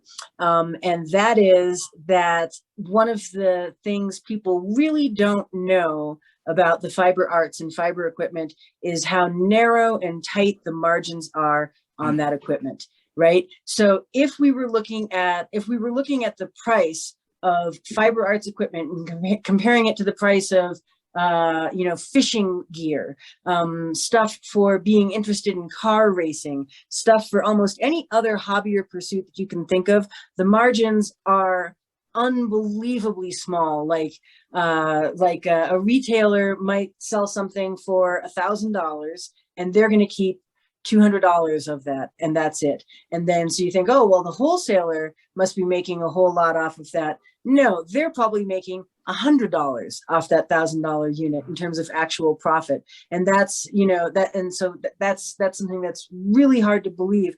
But the thing is, we nobody's manufacturing stuff at this kind of scale where you can take into account all of these things people figure that they know about other kind of stuff. So everybody who's making fiber arts equipment is doing it because it's a labor of love, because they deeply care about what it is that they're making. Well, that's true for everybody who's been in it for a long time, who has a family business that's been around for generations, for people who've been in it for 20, 30 years, whatever, because nobody stays in this game for more than a year or two thinking that they're going to make money about it if they don't have that deep commitment. And that being the case, it is worth investing. It is super worth investing in those companies, right? Because those are absolutely key to being able to keep things going. So like for me, it is important to invest in Shacked, to invest in Clements and Clements, to invest in doing everything I can to produce content that supports those equipment makers, because they make the best stuff. And then I'm not out here with some dinky little half-ass piece of crap that is going to fall apart if I have to leave it in the trunk of my car, right? I'm not out here with something that isn't going to travel, you know, to one workshop with me. I've got like really good stuff, like my Clements and Clements Carter that I flew home to Peru from California after picking up at the factory, is like one of the best purchases I ever made and worth every penny. And that's the thing. These things do hold their value, but some of the value in actually buying that stuff is that you're going to keep that expertise and the availability of that hardware in play. And if we don't do that, then that's tricky. At the same time, I totally understand, because I'm also the you can totally make spin with a stick girl. You know, at the same time, I understand that, you know, no, I don't want to shell out huge money up front for something that I don't even know if I'm going to like, and that kind of thing. And so it is really an interesting whole set of things. But yeah, nothing makes for a successful fiber arts experience more than being able to get good information and good support at the outset in your journey, in my opinion. That loops back to what Abby said before about finding your community, and that could be Frankomont University, which is a worldwide online thing. It could be a guild that's near you. A lot of guilds have either rentals or loaners, or a day where people just bring all their toys and let everyone try them out. Or they'll do often once a year, like a used equipment sale, where people will be like, oh, I'm ready to let this loom go. And you can talk to somebody who's actually worked on it and get opinions from your friends in the guild. And that's a little different than going on Craigslist, where someone's like, yeah, you know what, my dad passed away, here's all his spinning wheels. I don't know how they work. And you might get one that sat in front of a fireplace for 20 years as a decorative object and isn't really going to work without a whole lot of love. So, or that was never a spinning, Yes. wheel in the first place. True. There's like, bummer. it's hard to believe that's true, but so much stuff that's out there. I always tell people, if you're going to buy used equipment, buy it from somebody who knows how to use it, right? Don't buy a spinning wheel from someone who can't spin on it and show you that it works, because they have no idea. On all these listings, like I actually have I've got this dream of like going through the Craigslist listings for wheels and being like, and this one is actually a lamp. That's all it was ever meant to be, and this is 3 different wheels and they're put together to form a rocking chair, but it is not a functional spinning wheel. Yes. And these are actually things I've seen. Like it's really intense. So people always say, I'm gonna go buy one used and it's gonna save me so much money. And then that comes back to the other thing everyone says, which is, isn't there a way that I could build my own really cheap? And they'll say this about spinning wheels, they'll say this about looms and a whole lot of things. And my answer to that is no, you are not going to save money doing it. It may be an interesting project. It's worth doing interesting projects, and that's cool, but you are not going to save money building your own spinning wheel, building your own loom or whatever, because you have to know everything that makes a really good spinning wheel or loom before you build one. Otherwise, what you're going to build is going to have some limitations.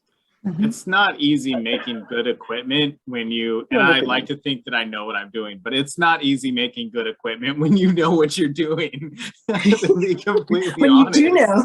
Yeah. Una, I was gonna say, I want to hear from Una. She hasn't said anything in a little bit, but what's equipment like in the rug punching world? Has there been a lot of change or movement in the last few years as it's kind of blown up? No. Punch needle's been around since the early 1900s, and all sorts of different types of punches out there. Amy actually just got a patent on her punch needle 4 years ago. And there have been some copycats that she's had to go after. That's as far as the punch itself. The other things are pretty accessible, and you can go as inexpensive as a good non-slip hoop to building your own frame, and that's really the only equipment you need. Again, there is going to be a quality difference if you're buying it, from where you're buying it from. But there's a question about worldwide crafts, and if anybody knows anything.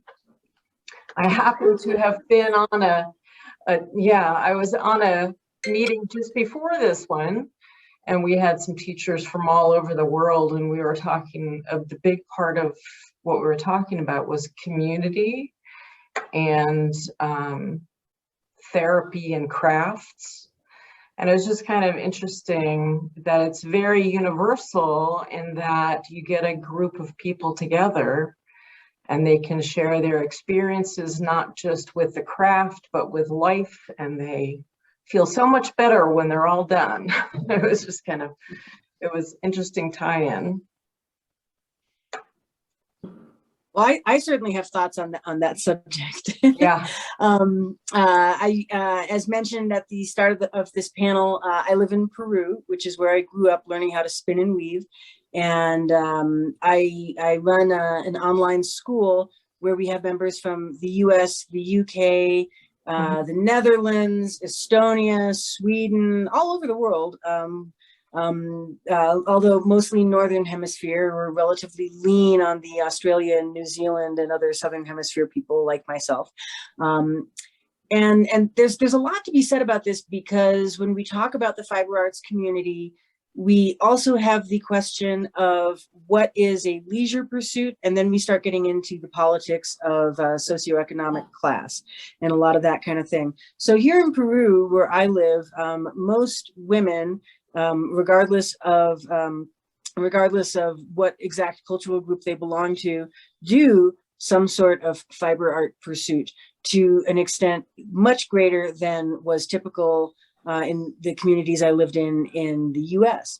And a lot of men also do a lot of these things, but there are some really big gaps culturally between somebody who lives in a small rural town spinning and weaving in traditional ways and somebody who lives in the city and likes to knit baby clothes and sweaters, and then people who work in the textile industry and all of this. And so then this kind of comes around to whether or not that's true in the industrialized world as well. And what's interesting there too is that there are different pockets, and in some ways they can be cliquish, right? So people will feel welcomed or excluded, or a lot of different things. So people will joke. And then the battle between the knitters and the crocheters broke out. Well, this says nothing about what happens when you invite the tatters, or the rug hookers, or lots of different groups of people, and they don't always interact or cross with each other.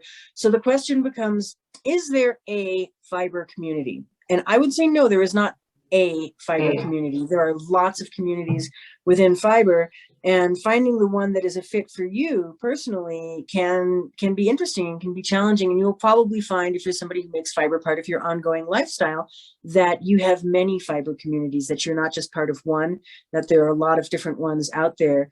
And so it's really interesting. For me personally, a lot of my mission is to be able to foster that sort of international kind of stuff. Like, I want my backstrap weaving students to be able to learn enough about it in the traditional context to be able to come here and hang out with traditional backstrap weavers in their home communities. And I want everyone to view those weavers as authoritative on the subject of the weaving that they have preserved through centuries of colonization, as opposed to, having developed world academics be the people who are considered authoritative on those subjects, or what have you, right? And so there's a whole lot to it. So what about international communities and in other parts of the world? Well, you have to look locally for the fiber communities that are going to be ones that you can interact with. But with so many things being virtual, there is the possibility to find some communities that are more international in nature. And the thing that poses a major challenge in terms of making that stuff happen tends to be time zones. And so when do you have the time? When do you have the time to schedule live in-person things? And so you need to be able to find ways to do things that are synchronous, or in-person or live, and asynchronous, where somebody can, read all the scroll back on the chat from overnight for them. And then by the time they're going to bed, it's when everybody else is getting up, and a lot of that kind of stuff. And so that's some of what gets tricky about it. But it's more possible, I think, with the extension of internet things. Yeah, and I think as far as the international community goes too, from a manufacturer sell point, it gets tricky, right? Shipping across borders. Thanks Brexit, like that took out a whole customer base for us. I mean, as a small business, you just can't ship over there anymore because into the UK, because the tariffs are just, it's gotten gnarly. You've got to apply for a permit and all these other hoops. And so it's like, stuff like that can happen all the time, where somebody, puts in a tariff, and it just takes that market off the table for you. Yeah, it's gone. But also, I mean, I've had probably I don't know, maybe a dozen people inquire about good clean fiber from Europe because they're like, oh, there's nowhere in Europe that I can buy washed fiber, and I don't want to wash it myself, but you know, I wanted to get it pre-washed, and that way I know how much it is. But you know, every one of those times, you know, turn around and it costs just as much to ship the fiber as it does to get it there. And same thing with the lock pop, you know, where there's a tool that we have that's unique and nobody else in the world makes anything like it. They're a little over $100, but to ship it over to Australia costs a little bit over $100. So when you double the cost of something, you know, it makes it difficult that way. And so, you know, it's like like Abby said, you know, we do this for the love of the craft, not necessarily for the money. And because of that, there aren't 100 little Clements and Clementses all over the world because, you know, none of us would make a living at it. It's hard enough for just a few of us. And so without there being, you know, a small company like us, you know, in Europe or in Australia or somewhere else that makes, you know, very, very similar products, you know, it's kind of hard to get your equipment everywhere, which is really what you need to kind of foster that make those same tools accessible all over the world, I guess. That's what I'm trying to say. So yeah, that's just from the equipment standpoint. You know, that is one of those things where you physically have to get this somewhere if somebody's going to be working on that piece of equipment. Mm-hmm. Right. Like I can teach drum carding classes and make videos accessible that are viewable worldwide and so on and so forth. But if somebody literally cannot get a drum carder or can't get a comparable one, then what I'm teaching is only so relevant. And it's really an interesting thing. And this has been something that we've been spending a lot of time focusing on in my online school is how do we solve some of these problems? So I'm getting to the point where I have partners and recommended suppliers in the UK and in Europe and in other parts of the world and that kind of thing for fibers. And then it's an ongoing thing. People have no idea how much goes into figuring that kind of stuff out because you have to have the confluence of all these things to make the knowledge transfer happen. You have to have equipment that works well, that you know how to work with, that other people can also get a hold of, and also fiber that people can get a hold of, and also, you know, the materials and everything. These are all really tricky questions to solve. So you know, it's really an interesting thing. But I would always recommend trying to find some group of people in a more local setting that are interested in doing it and exploring what the local things are that are going on with that. Because, for example, nobody here in Peru, you know, I have the only drum carder people have seen most of the time here in Peru. People like, I've heard tell of these mythical things, and can I come over and like just like look at it and and that kind of thing. It's really funny. And then there are some other places where there are like big mills and stuff, but mostly nobody around here has ever seen it. They've just heard tell of this mythical thing.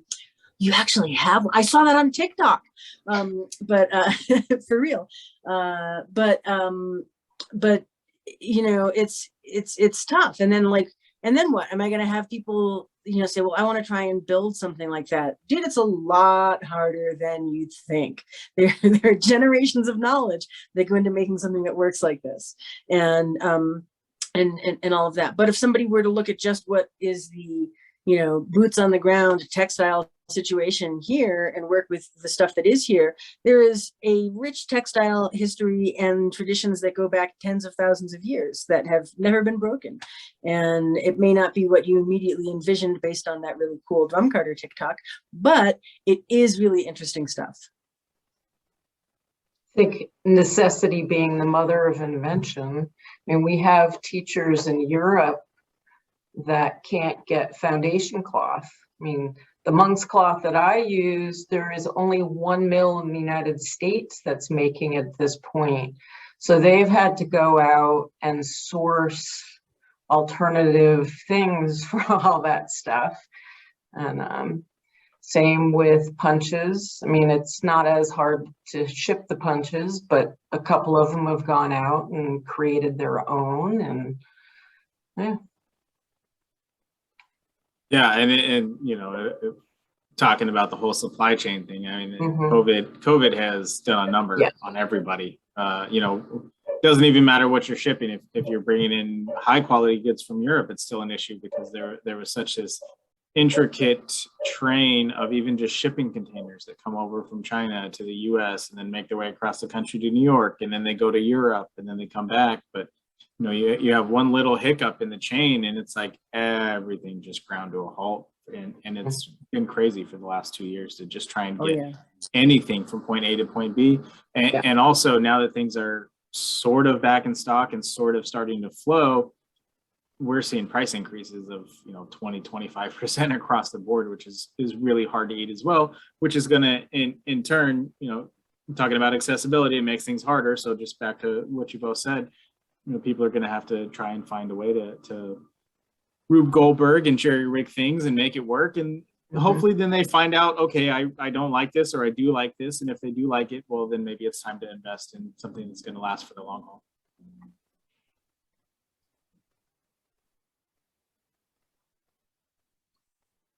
This is such an interesting panel. This is the most fun panel I've been on in ages and ages. It's just great to talk to so many people with deep interests in such a range of fiber topics. Well, the collective amount of years between all of us is a lot, even though our age isn't exactly the same, which is interesting because two of you started at a very young age. I mean, I taught myself how to knit at like 10, but I, got started later. And then in terms of our interests are pretty diverse too. So it's really enjoyable. Hopefully everybody listening is also enjoying, but I clearly am enjoying myself talking to all of you. Right? It's fun. We don't always get to get, like you're lucky if you get time to talk with your fellow instructors at events. That doesn't often happen. So, Sure. Yeah, back to that community aspect that we all miss. And yeah, for sure. Maybe another question to the panel. When did you all realize that you wanted to teach fiber arts? So I'm one of the people Brooke mentioned having learned this at a really young age. I learned how to knit when I was 5, and I learned how to crochet when I was 3. And I did, embroidery and sewing and other stuff all throughout childhood. And it was unusual at that time. And then when I was a teenager, I just decided everyone should know how to make stuff. And so I sort of forced my friends to learn how to either knit or sew. They could choose, but they were going to learn how to knit or sew. And at the time, this is a lot of teenage boys. So it was not necessarily an easy sell because they didn't even know anyone who did that stuff except for me. But I made them. And now it's been a while. I'm in my 40s not a surprise, now. Kira. And a few of these guys have come back to me being like, thanks so much for teaching me how to sew when we were 17, because now I know how to hem my pants. Mm-hmm. Or they're like doing, art, weird dolls or things, and they're just really enjoying that part of craft that might not have been introduced to them. So I think that's when I decided I needed to teach people how to make stuff. I grew up in a craft supply store in the 70s when it was just mom and pop store, and we carried everything from stained glass to jewelry making to tatting, knitting, dollhouse, all that kind of stuff. So I, from 11, had to teach customers how to do all this stuff in order to sell it, right? So I did start young as well. I think. Go ahead. In my case, I actively decided not to be involved in textiles and not to teach this stuff and not to have to follow in the footsteps of my parents, who were textile researchers and anthropologists with a particular interest in all of that stuff. And so as a result of all of that, from the age of 4, we lived in a small town here in rural Peru. And I learned to spin and weave along with my entire peer group and all of that kind of stuff. And then we moved back to the US in my teens in the 1980s, where I discovered that it was actively uncool. And I was really, really angry for a long time about how my parents had totally wasted my entire life, forcing me to get really good at spinning and weaving and knitting and doing all of this boring, stupid yarn crap. And like, at least they could have had the decency to be something awesome like ethnomusicologists. And then I could have learned about like salsa dancing or playing the steel drums or something like that, which at least people knew what it was.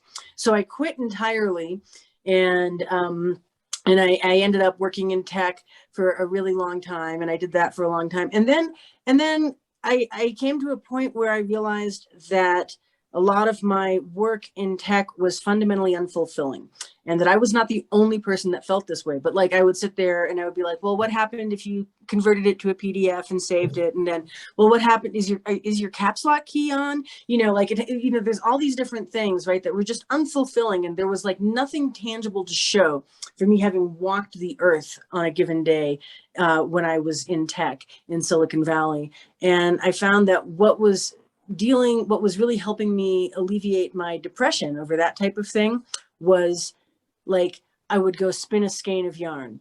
I would knit a scarf. I would crochet a pot holder. And then there is this tangible object that I made with my hands, and that felt good and like made me more sane.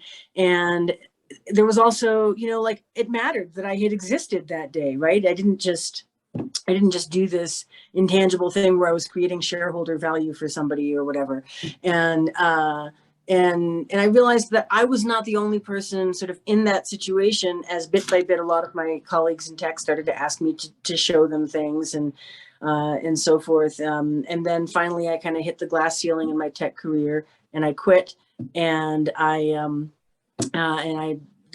decided that, well, I guess if I'm going to work with fiber, you have to teach. There's kind of no way around that. So there's teaching, there's making stuff and selling it, there's writing about it. And I was doing all three. And to my surprise, I really like teaching.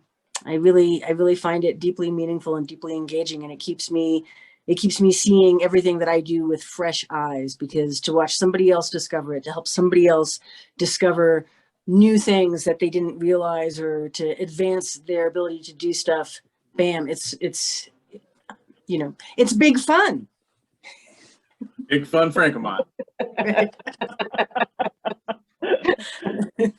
We all managed to get our catchphrases in. All right, Brooke, you got to tell us about something that would be a bummer. It'd be a big bummer if you missed out on taking the workshops. I would just put in the chat that you can still download. Like, if you like us, you decide, like, you didn't realize you were going to like us as much as turns out you do, you can still take classes from us. So it'd be a real big bummer if you missed out on that opportunity. It's still available. I'm going to put it in the chat. I'm just doing that right now, so that people can go and take a look. Because somebody mentioned, they're like, oh, I have to take a class from Abby. So well, you still can. I was going to comment on that. I think it was why you teach or how you got into it or something. And I still don't know, except that I find that whenever I'm talking to anybody, well, I can go on forever. Like if it's sheep, and if we're in the barn and they want to know about sheep or wool, and Jacob's sheep in particular, I know a lot because I've had them for a long time. There's a lot I don't know, but I just talk, and we just talk about it. And I always want to explain things, and I want to clear up misconceptions or I don't know why, but I just do. I find that I'm always in a teaching moment about these different about certain topics, not about everything, but about weaving and sheep mostly. And yeah, so I don't really know why, but that's just, maybe it's personality or something. Maybe it's that you want to show something that they don't. I don't know.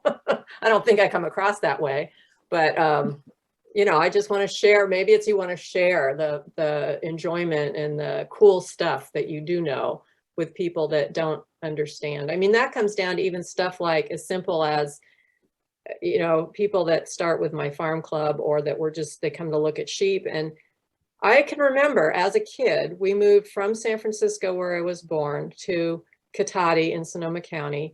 And it was just my mom and my brother and me. And I remember we had 2.5 acres, knew nothing. My mom let us get some animals, and we tried to irrigate that dry pasture, just, with sprinklers or whatever. And I remember, it wasn't until much later that I learned, oh, this is a Mediterranean climate. We have, it's dry summers, wet winters. It's not supposed to be green out there right now unless you do something. But something as basic as that summers in California are dry, and that's why it's dry right now. And so people, they see my irrigated pasture. They just don't even get that this is a desert. We do things to change that if we're growing crops. I mean, there's the whole thing, the whole ecosystem stuff, whether it's down to the specifics about the sheep or just about this environment we live in. And that, yeah, if you live up in the Sierras, you have a different weather pattern than if you live down in the valley. So anyway, I just see I'm doing it already. I just start talking about stuff. And I'm going to leave in about 3 minutes to go out and get my sheep in the right place. Yeah, we have just a little time left. I'd love to hear the rest of the responses to this question, because I think it's a great one about when you realized that you wanted to teach fiber arts. So let's see, we've heard from half of us. So the other 3 of you, feel free to jump in. Sure, I'll go. Oh boy, when did I learn that I wanted to teach? We started teaching about 10 years ago, and part of the reason was, like I had mentioned before, we used to have all these local yarn stores or local shops that sold our equipment, and those places are gone now. And found ourselves teaching over the phone for free when somebody called in and they bought something. And it was like, wow, I just spent an hour and a half explaining to somebody how to use my equipment. It's like, wow, I can only do so much of that. And so we first started teaching Estes Park, Colorado. They gave us our first shot, and that was a lot of fun. So forever be grateful to them for saying, you want to do what? You want to bring in a dozen drum carters and let people work on them? And that was kind of a foreign concept at the time, but now it's kind of standard for us. and you know, it worked out. But I'll say the thing that keeps us teaching is probably more interesting and more important, in that every time I teach a class, even when I'm just doing a recording and it's just myself, which is usually kind of boring, but you know, it all works out in the end. But every time I teach a class, I learn something.